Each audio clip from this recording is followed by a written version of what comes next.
Okay, so Steve, you have a TikTok channel that I appear on every once in a while. Yeah, I like how it's my name and then your face. Right. It's mostly Steve. That's really the story of this company, right? Very true. Very true. And then every once in a while, like the leading picture will be me, right? So I'm in every one with you, but like the leading picture is you, right? It's your channel, right? It should be. But there's this one TikTok post where it's the leading picture is me.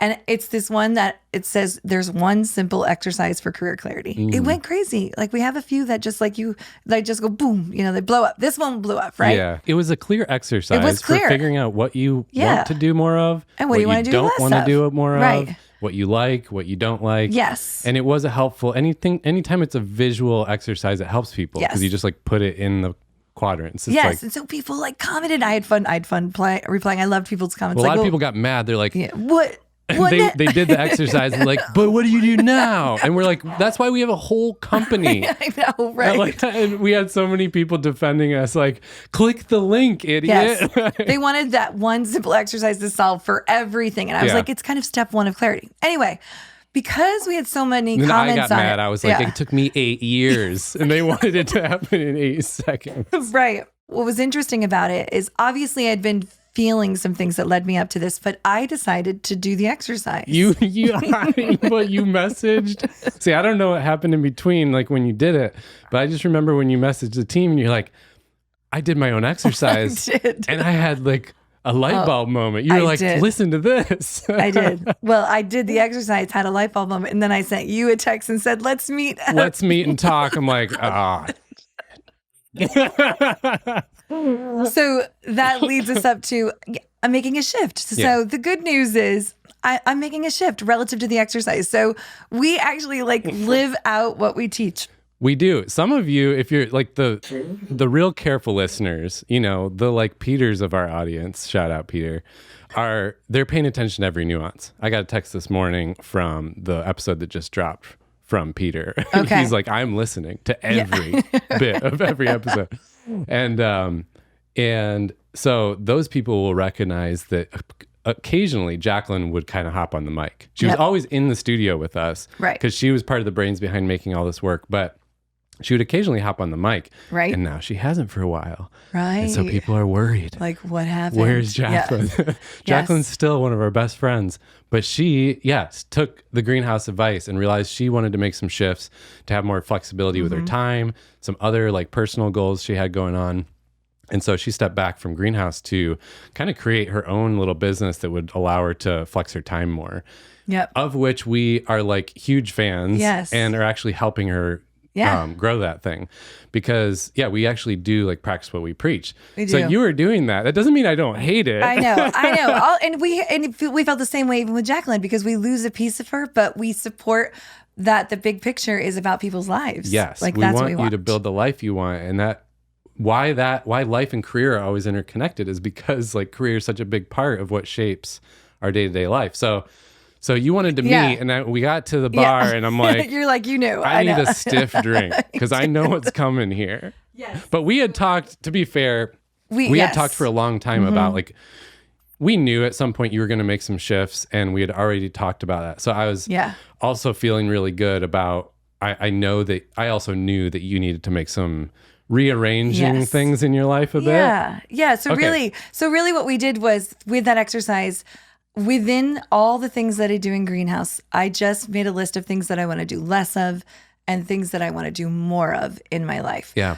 So in light of that, it shifted my role a bit, and also shifted one of the things being podcasting. Yeah. Which is why we wanted to talk about it here on our podcast. Yes. So while I love podcasting and I'm good at it, the second part. It's going to be one of the things I do less of. Yeah. So I'm no longer going to be your co-host. I'm going to be kind of more of a guest co-host. Yeah. Because I'm going to be doing our numbers are going to plummet. I think they might skyrocket. This will be funny to watch what happens with the numbers. We're going to put our faces on the graph of like when things dip or grow. But I think that it is the right move for you. So for people who are curious, you're going to we're shifting the mix of your role. So you're going to be more of focused more on working with clients, coaching, speaking, facilitating, which you're great at and you love and it energizes you. And a little less on the company leadership side. Helping lead the team and doing some of these content things, which, of course, changes are always a bummer, but I think it's a really good thing all around. Like, it'll be hard to not have you on the other mic every time. But, well, some people were saying, your friends were like, I knew this was coming. Yeah, that was funny. I announced it to my friends finally, and they were like, oh, I knew it. I saw less of you the last month than all these other coaches. And I was like, very funny, because that had nothing to do with the strategy, but it's funny what goes through people's minds. I know. And it kind of ended up being a win, because we just wanted to start introducing the other coaches, bringing some guests back on to hear different people's stories. It had nothing to do with your change, but now it's actually nice, because now we can kind of keep doing more of that, since it's been fun and it's working well. And that helps to, fill the gap of you being my co-host all the time. Yeah, my only disappointment in the timing of this is that my picture never really I never got a picture on a podcast cover. Like, it was worked. For those of you who've been with us forever, it was his picture forever, even though I was your co-host for probably a year with your picture. And I was like, then you rebranded, and then it was no picture. No faces. I know. And so now I'm gone, and I never got a picture. Well, my master plan worked. I know. It pushed me right out. But we always joke about this, and I just let the joke fly because it's funny. But to be fair, I never wanted my face on it either. I was actually kicking and screaming. This is when we first met Joe. Like, Joe and Drew were helping produce a podcast. Yes. And I think it was maybe Tyler. Someone else on the team was like, you got to have your face. It was Tyler. Yeah, it was. We started without a picture at first. Okay. It was the very first one. It was the Greenhouse Effect, was no picture. That's right. Then it rebranded the Greenhouse Podcast. And that's when the picture got thrown on it. It was a nice picture, though. Oh, I went kicking and screaming, though. I'm like, I don't want my face that's just cheesy. And I don't, but whatever. Because you're right. There aren't a lot with people's pictures on it. Because it just used to be the thing for like coaches and experts. It's like, you got to have your face, and you got to be like wearing green, have a stiff collar. You wore green too. I did wear green. Yeah. But not so red. Your face will never make it. Maybe we should switch it now, and now it's just your face. Even though I'm not on it, but as just a guest, just as a people. stab, until she comes back. So I don't know when people are listening to this, but it's probably at the beginning of February, I think. But I'm obviously still here for the whole month of February. But after that, it'll be more like as a guest spot. So I'm excited because, for those of you who know my life, to have 5 kids, one is only still left to raise, but very involved mom. And just because you have 5 grown kids does not mean that you are not busy if you enjoy them. So I'm actually creating more space to be a little bit more involved in my family's life too. Yeah. Because I enjoy them. How's that? Well, that's part of what, the piece I knew and why it felt like a good move for you. But also going back to your exercise, I like the way you decided to do it, because it was not just like pack up and run from everything. It's like, let me just do more of what energizes me and less of the stuff that doesn't. And like create time that way, versus I think sometimes we feel like we just gotta like flee. It doesn't have to be a completely cut off thing. Right. Which should be encouraging to people out there, that it's like they can't see my hands, but it's like a pulling, moving forward and a moving back. A sliding scale there. And also I am really excited about completing that certification in insights discovery around the colors and personalities and the 360 review and leadership. People and I'm going to be that one. They do. And so now that's going to be a franchise that I own. That's going to be, of course, brought more into Greenhouse, but something I'll be selling and developing on the outside as well. Yeah, it's so great. Like, we've had multiple teams ask for that this month, where we're doing like an offsite where they do it together. We did it as couples at Greenhouse one night with fun. a drink on Zoom. It's so cool. Like, it's nice to have a fresh new personality assessment. I just got into human design. And same thing. I'm just loving it. It's just a different angle on it. And I'm learning new stuff about myself and about Ashley and about how we relate.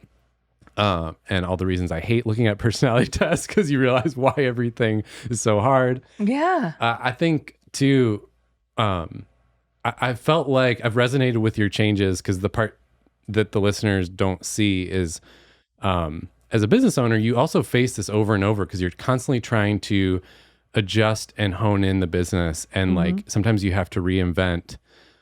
And I feel like as a company, Greenhouse is at this stage too, where we're trying to hone in the brand. Like it's always been about retreats and coaching and those elevated experiences that really help you transform and like create the life that you want.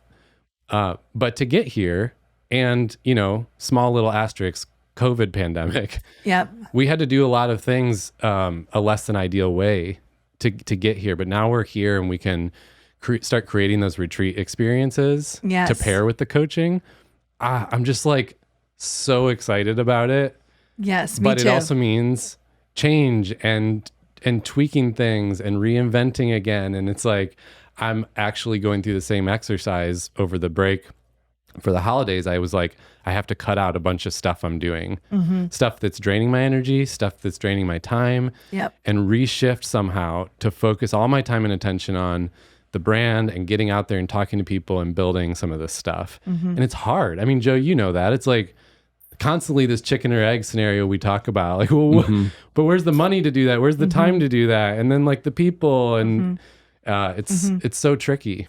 Yeah, I was just sharing it with, to close the loop on that, I was just sharing it with another coach, and I loved the way the coach said, congratulations, Sundie, for being brave. I loved that because it takes a brave step to make change and to face the little bit of the unpredictability of the change that you're about to make.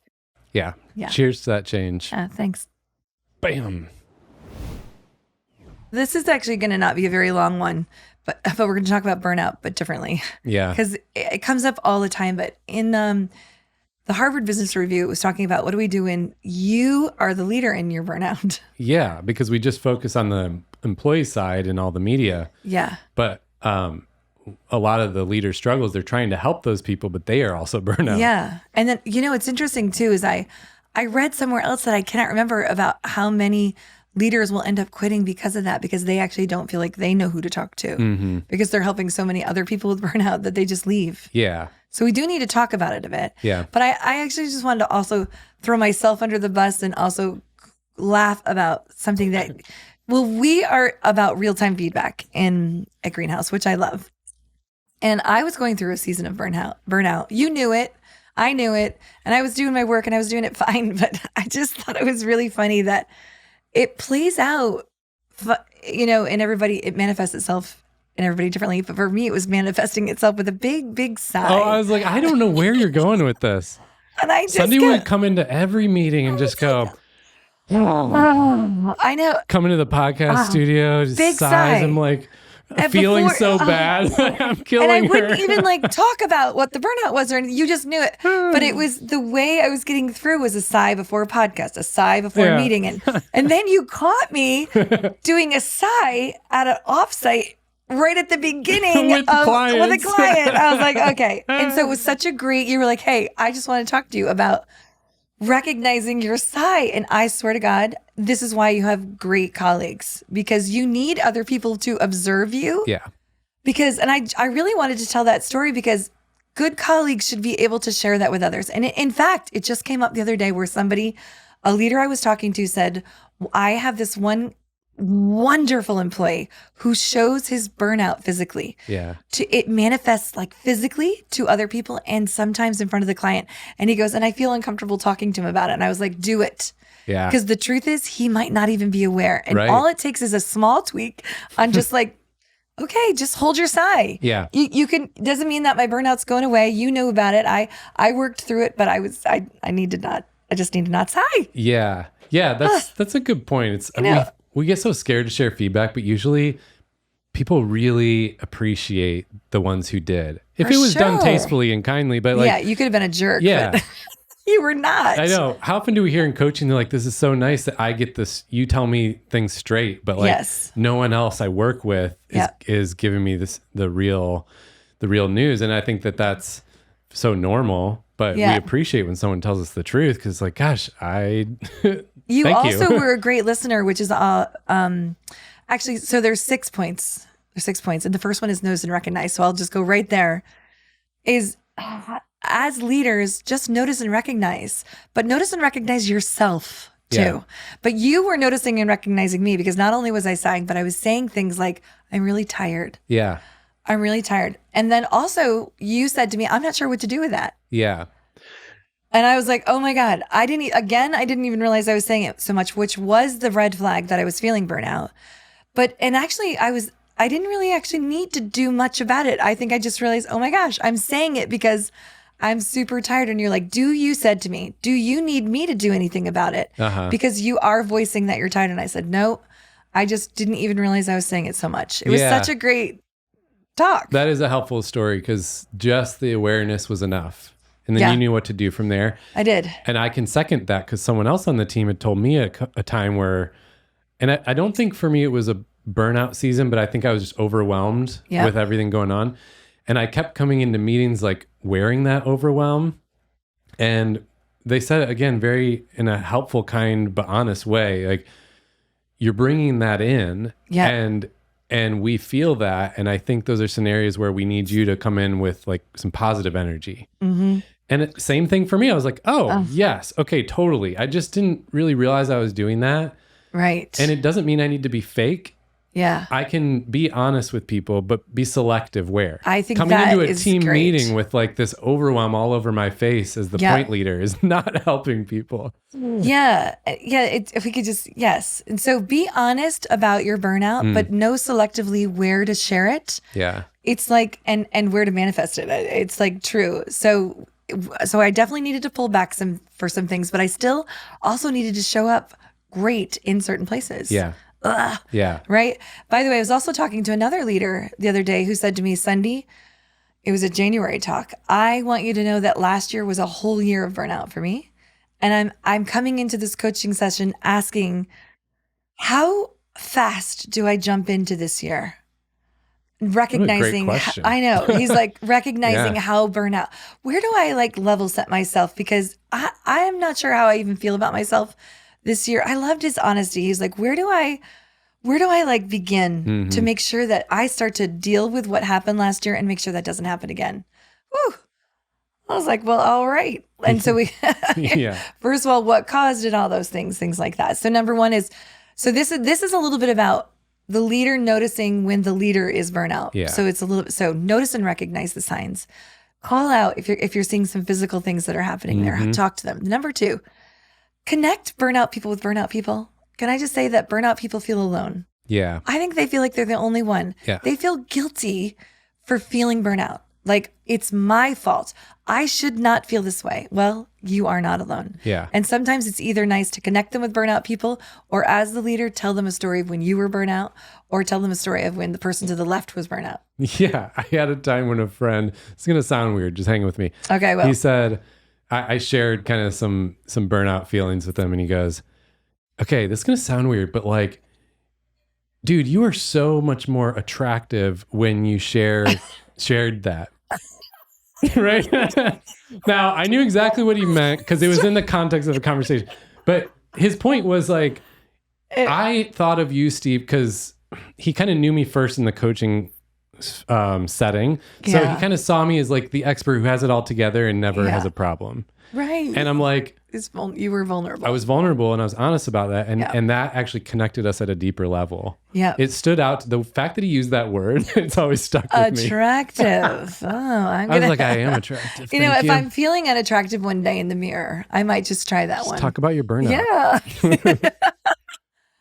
All right. The next one is also connected to a story, but it's about reprioritizing and delegating. So this is another conversation with your leader. You're in a burnout place, which means that you need to look at your list of tasks and not try to be amazing at all of them. Yeah. So again, do you remember when I was like in this spot and I was like, I need to be minimally amazing? I loved that phrase. And yeah, it's so much better that it was that conversation and we can make tweaks versus when people feel guilty, they hide until it's so bad they have to leave. And then the conversation, the first time the manager hears it is like, I'm out. I'm done. And it's like, wait, I could have helped you. Right. And I think that to your point with you and many leaders, they're okay hearing that from you and saying, all right, if we have 20 things that you typically do, I'm going to help you, because usually when you're burnt out, you have a hard time thinking. I'm going to help you say that these 5 for the next 3 months are really the only 5. which leads to your next one. Right. Agree on new norms. Right. That one's good. It is. Just together, come up with them, agree on them. That's right, exactly. Which to the next one. See, this is why it's going to be such a short podcast. Check in with each other to make sure that person isn't letting the guilt rise back up again, going back to the 10 things versus the 5. Good point. Because it can be easy to feel like, okay, we solved that. Anyway, moving on and never. A week of that. Nice job, right? That's a good point. Oh, I do that one. It doesn't go away in a week. Yeah. Especially when we have and there are, I am not a psychologist, so I'm not going to go into the deep definitions, but I can't even recall them all. But I know that I listened to this great podcast called The Anxious Achiever, and they will define on there the differences between stress and burnout. Burnout's deeper. Yes. And just a shout out for this or whatever, CTA, I don't know what you call it. We have, if you go to greenhousecoaching.co, right there at the top, the topics, you can click on burnout. And Dana Lynn, especially on our team, is an expert in this. She had a stress management company that would work with EMTs and people who experience these high levels of stress, far before COVID, and has very specific coaching approaches to help you work through that, but also to identify, is it stress? Is it early signs of burnout? Is it straight up burnout? The different level that you're at requires different strategies.